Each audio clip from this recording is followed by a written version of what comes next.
I am the Tofu Golem. Please enjoy the video. You start by enabling real-time database and setting permissive dev rules so you can iterate quickly. Next, install the Firebase SDK or include the CDN and import the database module. Then initialize your Firebase app with API key, auth domain, and database URL. These values let your client talk to the database.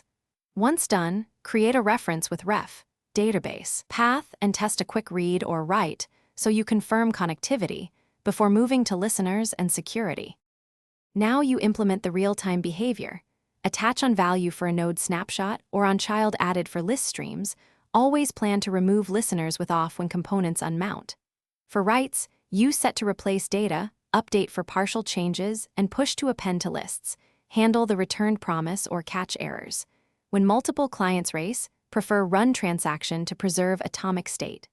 Also use server value, timestamp to avoid client clock drift, and keep timeline ordering consistent across devices. Finish by shaping your data for efficiency.